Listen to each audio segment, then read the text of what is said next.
Hello there and welcome back to Twitter Academy Tutorials. Today we are continuing our Naming Organic Compounds playlist, and we are going to be focused on naming the hydrocarbons.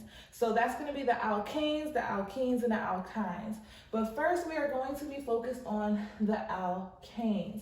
So alkanes are really special in that they are single bonded, but also too, they only contain carbon and hydrogen, just like the alkenes and the alkynes.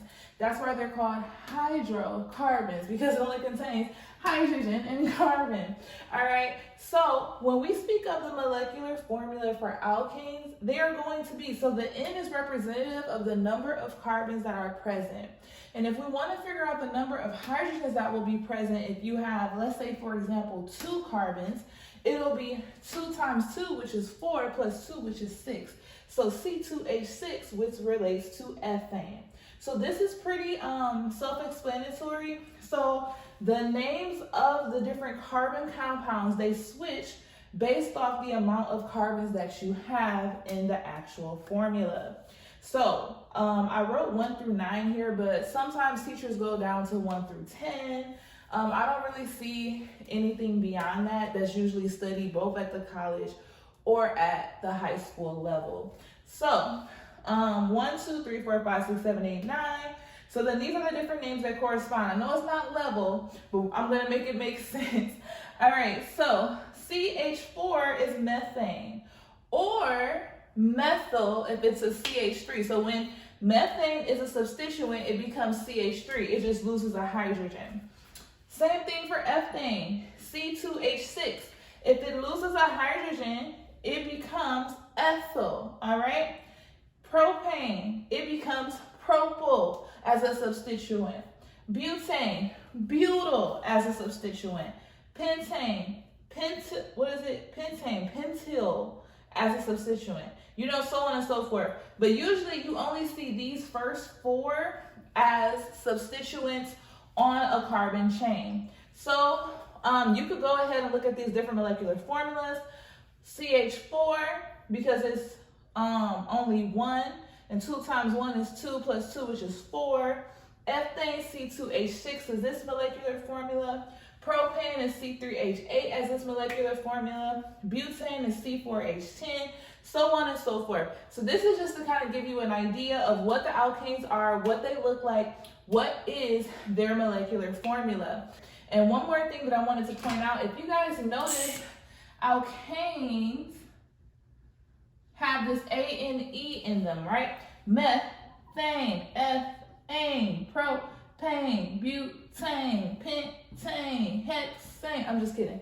But you guys get the point there. Alkanes, when they're named, A-N-E is their ending. Remember when we were talking about parent chains. All right, you guys, so now we're going to start with naming these. As you guys remember, I have these steps here. So first we're going to go ahead and find the parent chain, number the parent chain, and name it. And then name the substituents and assign numbers to them. And then we're going to complete the name. So I'm going to use 2 different colors. I think I'll just use black and blue. All right, so when we look here, 1, 2, 3, 4. All right, so we can say that, and remember, we will start numbering this way because we run into the substituent first this direction as opposed to this direction. Because it will be 1, 2, 3 methyl versus 1, 2 methyl, okay? So 1, 2, 3, and 4. If we reference the chart that we just had, if we have 4 carbons, so our parent chain is going to be what? It's going to be butane. That's our parent chain. Now let's number and name the substituents. Well, this is a methyl group, so we know we have a 2-methyl. So now complete the name. You guys see how easy this is? So the name is 2-methyl butane. All right, now let's look at number 2. This one's really easy. All we have to do is go ahead and count.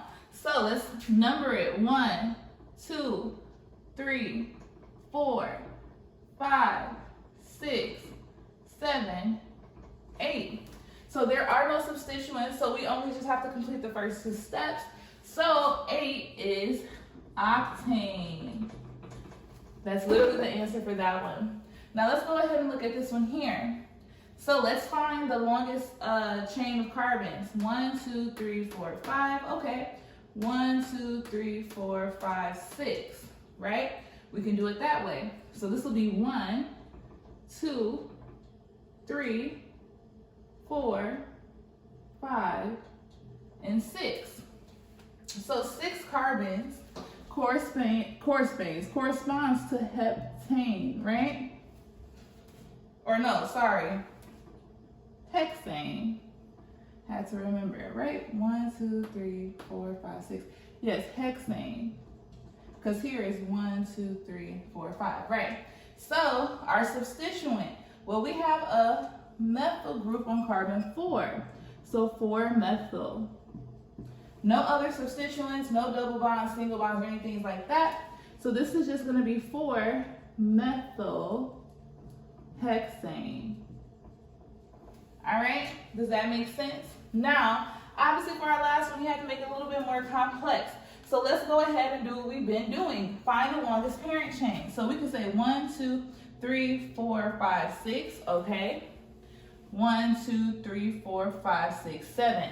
All right, so we're gonna go with that one. So let's number that. 1, 2, 3, 4, 5, 6, 7. Do you guys see how numbering a parent chain makes things so much easier?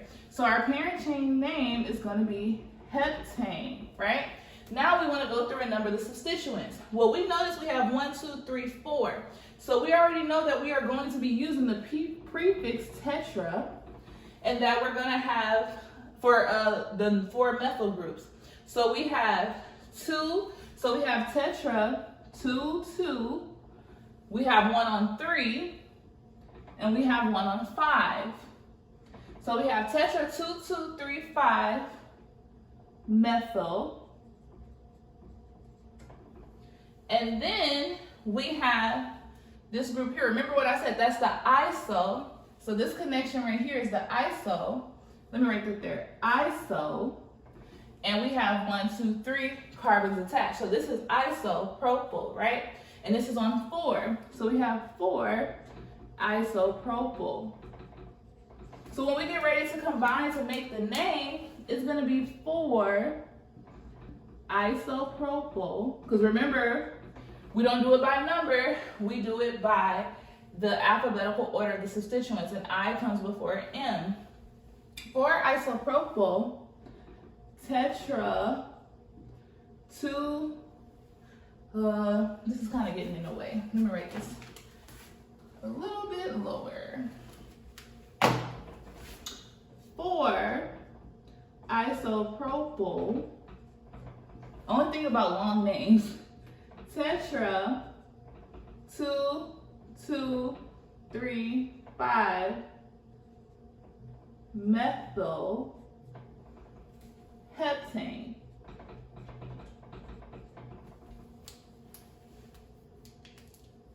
All right, so this is us, the alkane.